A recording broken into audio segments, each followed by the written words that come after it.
वालेकुम फ्रेंड्स, आप सबको मेरी आज की इस वीडियो में खुशामदीद। आज की हमारी इस वीडियो का मौजू है कंपनसेशन मैनेजमेंट। तो चलिए शुरू करते हैं। शुरू करने से पहले आप सबसे गुजारिश कि मेरे इस चैनल को लाइक करें, सब्सक्राइब करें और दोस्तों के साथ भी शेयर करें। दोस्तों, जब हम बात करते हैं कंपनसेशन की तो उसका मतलब होता है मुआवजा।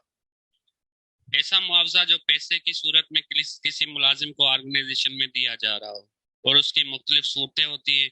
या तो कभी कभी ऑर्गेनाइजेशन में कोई लॉस हो जाता है। लॉस का मतलब कोई जानी नुकसान हो जाता है, कोई बीमार हो जाता है या कोई एक्सीडेंट हो जाता है जिसकी वजह से इंजरी हो जाती है। तो उसके बदले में ऑर्गेनाइजेशन मुलाजिम को मुआवजा देती है, उसको हम कहते हैं कंपनसेशन। और जब हम बात करेंगे कंपनसेशन मैनेजमेंट की, तो ये एक ऐसा डिसिप्लिन है जिसमें हम मुनासिब सैलरी और मुख्तलिफ फवायद ऑर्गेनाइजेशन में मुलाजिम के लिए जो होते हैं उसका तयन करते हैं।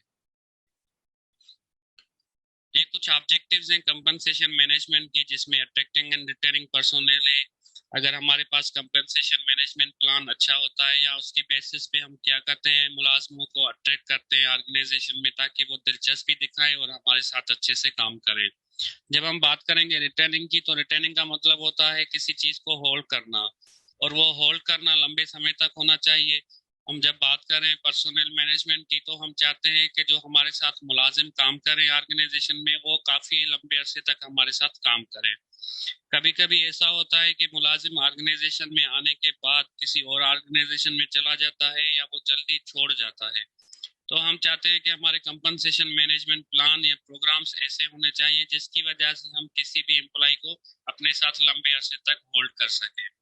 और जब हम बात करते हैं मोटिवेटिंग पर्सोनल की, वो भी कंपनसेशन मैनेजमेंट की वजह से ही होता है कि हमारे मुलाजिम मोटिवेट होते हैं, मुतमईन होते हैं, और वो सेटिस्फाई होते हैं कि ऑर्गेनाइजेशन को अच्छे से मैनेजमेंट प्लान दे रही है, उनको अच्छे बेनिफिट दे रही है, अच्छी सैलरीज दे रही है।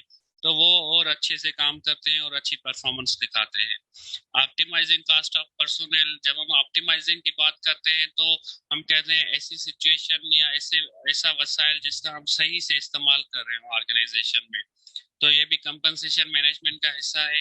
कंसिस्टेंसी इन कंपनसेशन की हम जब बात करेंगे, तो कंसिस्टेंसी का मतलब होता है मुस्तकिल मिजाजी, यानी कि ऐसा कंपनसेशन मैनेजमेंट प्लान जो ऑर्गेनाइजेशन में एम्प्लॉयज के लिए मुस्तकिल हो, जिसकी वजह से ऑर्गेनाइजेशन के एम्प्लॉयज मुतमईन हो, सेटिस्फाई हो। क्योंकि कभी कभी एम्प्लॉयज, हम पहले ही डिस्कस कर चुके हैं, कि छोड़ जाते हैं।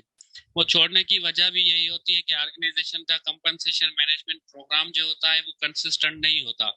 लेकिन जब एम्प्लॉयज इस चीज से मुतमईन होंगे, उनको ये पता होगा कि कंसिस्टेंसी है कंपनसेशन में, और हमारे लिए मुस्तकिल फायदे बेनिफिट्स आते रहेंगे ऑर्गेनाइजेशन की तरफ से, तो फिर वो ऑर्गेनाइजेशन में रहते हैं, ऑर्गेनाइजेशन के साथ काम करते हैं।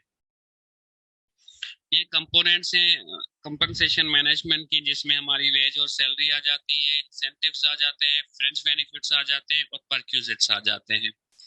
इनको हम डिस्कस करते हैं। जब हम बात करते हैं वेजेस की, तो वेजेस हम अपने मजदूरों को, जो वर्कर्स होते हैं या ब्लू कॉलर एम्प्लॉयज होते हैं, उनको देते हैं। और जब बात आती है वेजेस की, तो हम कहते हैं वेजेस हमेशा या तो घंटे के हिसाब से पे किए जाते हैं या फिर डेली बेसिस पे किए जाते हैं। जब वो शाम को वो वर्कर काम करके उतरता है काम से, तो हम उसको उसकी डेली वेजेस दे देते हैं, डेली के हिसाब से हम उसको दे देते हैं वो पैसे।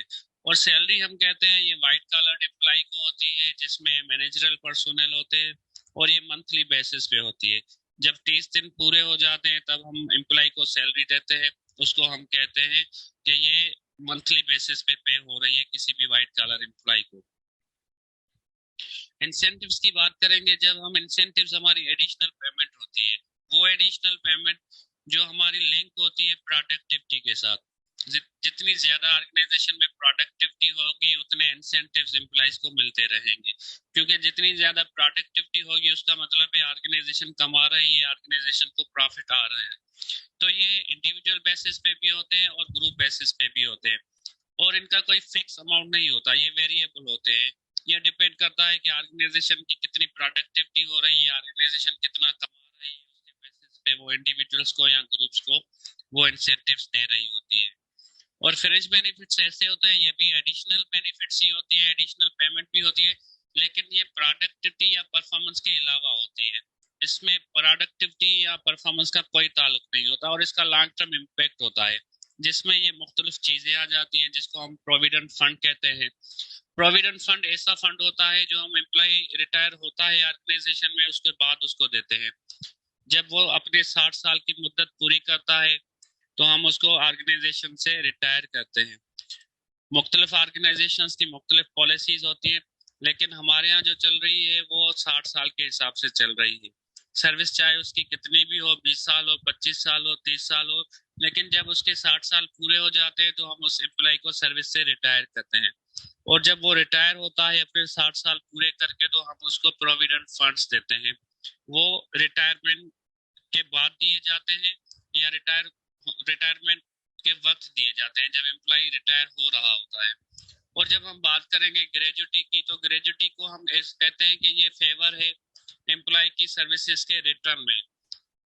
इसको हम समटाइम्स कहते हैं कि ये इनाम होता है जो हम किसी भी एम्प्लॉय के ऑर्गेनाइजेशन के एम्प्लॉय को देते हैं क्योंकि उसने हमारे साथ काम किया हुआ है। और पेंशन पेंशन हमेशा एम्प्लॉय की रिटायरमेंट के बाद शुरू होती है।